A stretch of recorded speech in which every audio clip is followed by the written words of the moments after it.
চার রঙের মশলা দিয়া, যে কইরাছে তোর গঠন চার রঙের মশলা দিয়া। আগুন পানি মাটি বাতাস একই যোগে করিয়া প্রকাশ। আগুন পানি মাটি বাতাস একই যোগে করিয়া প্রকাশ। দেখিলি না তুই কইরা তালাশ, ওরে দেখিলি না তুই কইরা তালাশ, কোন জায়গা সে মহাজন চার রঙের মশলা দিয়া, যে কইরাছে তোর গঠন চার রঙের মশলা দিয়া। আগুন পানি মাটি বাতাস মানব শরীরের মধ্যে মূল চারটি উপাদান। প্রথম নম্বরে মাটি। আল্লাহর কোরআন বলতেছে বাদা আল খালকুল ইনসানি মিন তুরাব, আমি মানুষের সৃষ্টির সূচনা করেছি মাটি থেকে। সর্বপ্রথম মাটির তৈরি আদম আলাইহিস সালাম। এরপরে আল্লাহ বলেন সুম্মা জাআলা নাসলাহু মিন সুলালাতিন মিন মাইন মাহিন। এরপরে আমি মানুষকে সুঠাম করেছি, মানুষকে বংশ বৃদ্ধি করেছি।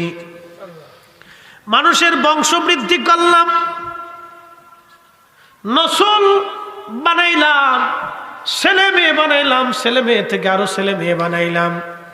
এটার নাম মিম্মাইন মাহিন, ধাবমান পানি।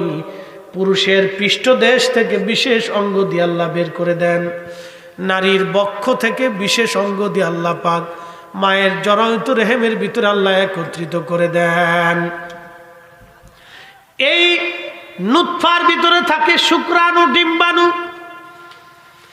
এই শুক্রাণু ডিম্বাণু থেকে রব বলেন আমি তোমার অস্তিত্ব দিয়েছি, নসল আমি আল্লাহ পাক বংশ বৃদ্ধি করেছি। আল্লাহর কোরআন অপরায়ত আল্লাহ বললেন ওয়া খালাকনাকুম মিন যাকারিন ওয়া উনসা, আমি একজন পুরুষ এবং একজন নারীর মাধ্যমে আমি মানব জাতির সৃষ্টির সূচনা করেছি। একবার জোরে বলা যাবে কি মারহাবা। এই পুরুষের নাম বাবা আদম, নারীর নাম মা হাওয়া। এই বাবা আদম ছিলেন সর্বপ্রথম মাটির তৈরি। এই মাটির ভিতর থেকে আল্লাহ রাব্বুল আলামিন এই শুক্রাণু ডিম্বাণু এই নুতফা মিম্মা ইম্মাহিম আল্লাহ পাক বানাইলেন। এই মাটি থেকে আল্লাহ এই পানি সৃষ্টি করলেন। তাহলে মাটি এবং পানি, আগুন আর বাতাস, শ্বাস প্রশ্বাস যদি না থাকে কোনো মানুষ বাঁচে না। শরীরের তাপমাত্রা যদি না থাকে কোনো মানুষ বাঁচে না। এই যে আপনি দেখেন চারপাশে ঠান্ডা, শীতের কারণে মাটি পর্যন্ত ঠান্ডা হলো, গাছ পর্যন্ত ঠান্ডা হলো, পানি পর্যন্ত ঠান্ডা হয়ে গেল, কিন্তু আপনার শরীর ঠান্ডা হয় না। আপনার শরীরের ভিতরে তখনও গরম। এই গরম করে রাখছে কে? আল্লাহ। একসাথে বলবেন না, জোরে হবে না। তাহলে সেজদা হবে কার? আইন মানব কার? জীবন কার আইনে চলবে? আল্লাহর আইনে। একবার সহজ ভাষায় বুঝিয়ে দিলাম, আমাদের জীবনটা আল্লাহর আইনে। আল্লাহ বলছেন সুদ হারাম, আমি খাবো না। কি কথা কর না কেন? আল্লাহ বলছে ঘুষ হারাম, আমি খাবো না। অন্যের জমিন মেরে খাওয়া হারাম, আমি খাবো না। অন্যের টাকা মেরে খাওয়া হারাম, আমি খাবো না। অন্যের হক মেরে খাওয়া হারাম, আমি খাবো না। নামাজ ছেড়ে দেওয়া হারাম, আমি ছাড়বো না। রোজা ছেড়ে দেওয়া হারাম, আমি ছাড়বো না। এটা বুঝতে হবে বাবা, এটা বুঝতে হবে আপনাকে। আমি কিচ্ছু না, আমি অস্তিত্বহীন ছিলাম। আজকে আপনাদের সামনে যিনি বক্তব্য দিছে 50 বছর আগে দুনিয়াতে তার কোনো অস্তিত্বই ছিল না। 50 বছর পরে তার অস্তিত্ব দুনিয়াতে থাকবেও না। আহা, মধ্যবর্তী একটু সময়ের জন্য আমরা সবাই আসছি। এই কথাগুলি চিন্তা করার জন্য সাহেব কেবলা হয়েছে। কথা বুঝেন নাই মনে হয়? এই কথাটা চিন্তা করে উনি চলে যাওয়ার কারণে, একটা কাজে পরিণত করে যাওয়ার কারণে লক্ষ লক্ষ মানুষ, এ দেশের লক্ষ কোটি মানুষ হৃদয়ের ভিতরে উনাকে জায়গা করে দিয়ে রাখছে। কথা কোন ঠিক কিনা? যারা আল্লাহর হয়ে যায়, আল্লাহ তার হয়ে যায়। কুল মাখলুককে আল্লাহ তার দিকে ধাবিত করে দেয়। এই কথার জন্য, এই শক্তিকে কাজে লাগানোর জন্য শাহজালাল রহমতুল্লাহ আলাইহি জায়নামাজের উপরে, নদীর উপরে জায়নামাজ বিছাই দিয়ে নদী পার হয়ে গেল। কিন্তু আপনি দেখেন তো, এখন এরকম তাসাউফপন্থী লোক খুব কম পাওয়া যায়। এরকম হাকিকতের মানুষ, এরকম শক্তিশালী হৃদয়ের কালবের মানুষ এখন দুনিয়াতে নাই। শোনেন, আল্লাহ এলেমকে আসমানে নিয়ে চলে যাবে এই ধরনের আলেমদেরকে উঠিয়ে নেওয়ার মাধ্যমে। এই সমস্ত আলেমরা আসমানে যখন চলে যায় তখন দুনিয়া কাঁদতে থাকে, আসমান কাঁদতে থাকে। শুধু আপনারা কাঁদেন নাই, ননে ভার আপনি, শুধু আপনি আমি কাঁদি নাই। আল্লাহর ওলিরা চলে যাওয়ার পরে আমি আপনি শুধু কাঁদি না, আসমান কাঁদে, তো জমিন কাঁদে, সমুদ্রের মাছ কাঁদে, নদীর মাছে কাঁদে, গাছে কাঁদে, পশু পাখিরা কাঁদে। আল্লাহ, আমাদের ভিতর থেকে তুমি একজন মানুষ নিয়ে চলে গেলা, আমাদের ভিতর থেকে তোমার একজন বান্দাকে তুমি নিয়ে চলে গেলে। আল্লাহ, বুঝতে পারছেন? এমন জীবন করিয়া গঠন, হাসিবে তুমি কাঁদিবে ভুবন।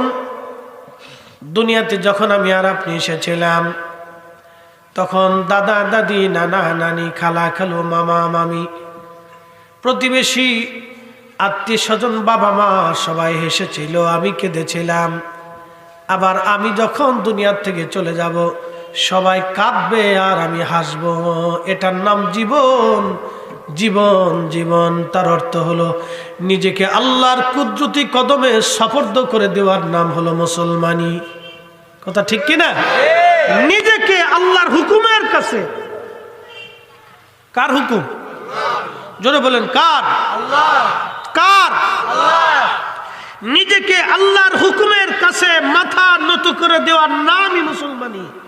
আসলামতু আসলামতু আসলামতু লিরাব্বিল আলামিন, আসলামতু লিরাব্বিল আলামিন।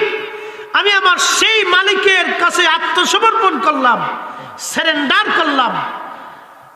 ইন্না সালাতি ওয়া নুসুকি, আমার সালাত, আমার কুরবানি, ওয়া মাহইয়ায়া, আমার জীবন জিন্দেগি, হায়াত, মউত, ওয়া মামাতি, আমার মরণটাও লিল্লাহি রাব্বিল আলামিনের জন্য আমি একবারে সুপর্দ করে দিলাম। এর নাম হচ্ছে মুসলমানি। এর নাম হচ্ছে মুসলমানি। আমরা শুধুমাত্র নামে মুসলমান, কাজে না। একটা ঘটনা শুনি আপনাদেরকে। ইমাম জৌজি 900 বছর আগে ওনার কিতাবের মধ্যে লিখছে, মুসা আলাইহিস সালাম ও জমানার আগের মিশরের বাচ্চাদেরকে ফেরাউন বলা হতো। ফারাও বলতো। তো তৎকালীন ফারাওরা খুব জালিম ছিল। আগের যুগের অনেক বাচ্চারা খুব ভালো ছিল, আবার জালিমও ছিল। খুব উৎকৃষ্ট ছিল, আবার খুব নিকৃষ্ট ছিল। কোনো চরিত্র ছিল না, একবারে নিকৃষ্ট। তাদেরকে মানুষ বলা চলে না। তো এক ফেরাউন ছিল খুব নিকৃষ্ট। মিশরের রাজাদেরকে ফেরাউন বলা হতো। তো নিকৃষ্ট রাজা, এই নিকৃষ্ট রাজা, তার আদত ছিল মুসলমানদেরকে ধরে ধরে এনে শুয়োরের গোশত খাওয়াইতো। আসতে হয়ে গেল না? আর একটু জোরে বলবেন। ওরা কিন্তু আমাদের বাড়ি ঘরে জোর করে শুয়োরের গোশত খাওয়ায় নাই, কিন্তু ওরা আমাদেরকে হেকমত করে শুয়োরের গোশত খাওয়াইতেছে। বলে, হুজুর কোনটা? সুদ। কি কথা বলেন না কেন? কিসের মাধ্যমে?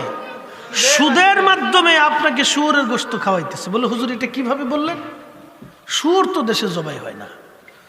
শুয়োরের গোশত খাইয়া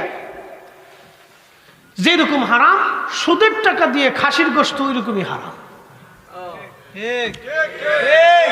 ঘুষের টাকা দিয়া গরুর গোশত একই রকম হারাম না? তফাৎ আছে? কোনো তফাৎ নাই, কোনো তফাৎ নেই, একই রকম হারাম। এটাও হারাম, এটাও হারাম, এটাও হারাম, এটাও হারাম। এটা খেলেও জাহান্নামী, এটা খেলেও জাহান্নামী। আল্লাহ রসুলের একটা ভবিষ্যৎবাণী আছে, ৭২ আলামতের একটা আলামত। আল্লাহ রসুল বলছেন, উম্মত রে, কিয়ামতের আগে আমার উম্মতরা সুদের সাথে যুক্ত হয়ে যাবে। কেউ সুদ সরাসরি খাবে, কেউ সহযোগিতা করবে, কেউ লেখালেখি করবে, কেউ প্রচার করবে, কেউ সাহায্য করবে, কেউ ওই সুদওয়ালার বাড়িতে খাবে, কেউ সুদওয়ালার সাথে আত্মীয়তা করবে, কেউ সুদওয়ালার সাথে বন্ধুত্ব করবে, তার সাথে মেলামেশা করবে, খাওয়া দাওয়া উঠা বসা করবে। তার মানে বর্তমান সিচুয়েশনে যেটা আমরা বুঝি, আমরা কেউ মুক্ত না। খুব কঠিন একটা পরিস্থিতির শিকার আমরা হয়েছি, বুঝতে পারছেন? এই সময়টা আমাদের জন্য খুব ভয়াবহ। আপনি শুধু এই একটা ট্রফিক্স যদি বুঝেন, এই সামান্য একটা কথা যদি আল্লাহ রসুলের অনেক দামি কথাটা যদি আপনি উপলব্ধি করেন, তাহলে আপনাকে অবশ্যই চেষ্টা করতে হবে সব খারাপি হারামি থেকে মুক্ত হওয়ার জন্য। আমাকে চেষ্টা করতে হবে। কথা বলেন ঠিক না বেঠিক?